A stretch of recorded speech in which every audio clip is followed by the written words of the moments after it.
Ndakatarisa kudenga mtsotsi pamatama ose. Right vazukuru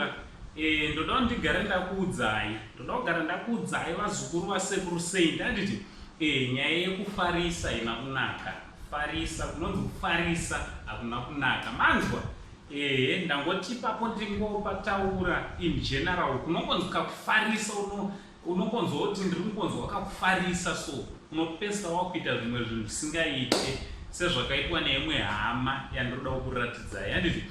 so chiteerera kana unga usati wasubscribe pathis channel ndinokurudzira muzukuru kuti dini subscribe, turn on your notification bell kuitira pega patinouploada a video you will be notified handiti ndinokutendai nebasa rese ramuri kubata pamusha penyu, basa renyu richienda mberi. Sezvandinogara ndichitaura, this is not my channel, this is our family channel handiti so pane video vazukuru randakapina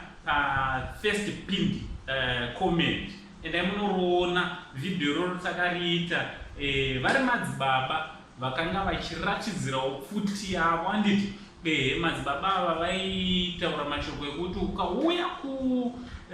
kusoko kweduga uchida kuti tikuprofite wobva wada kuramba vanga vabata pfuti wakadai wobva wada kuramba zvazvinenge chikuprofita iwo uchizoti ndezvechokwadi hanzi hatinongoona kuti toita sei newo handiti vaita zvavaita vachiita comment ravo handiti ivo vaita nenzira yekuda kuita secomment but its very unfortunate kuti madzibaba ava pfuti yavaishandisa ipapo yavanga wakabata haina mapepa vazukuru haina license handiti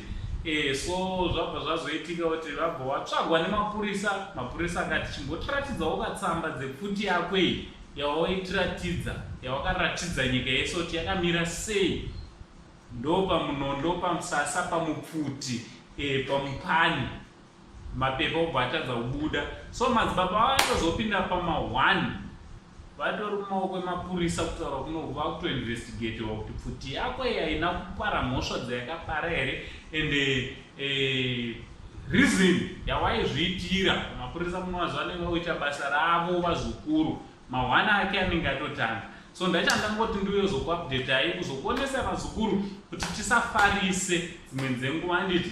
tisafarise nekuti mukufarisa kunozopedzisira wapinda muna taisireva samadzibaba ava handiti ndochandangondikuzivisei naango saying the only Zimbabwean ango ngataura nekumacomments kuti what do you think namadzibaba ava chitichi much love.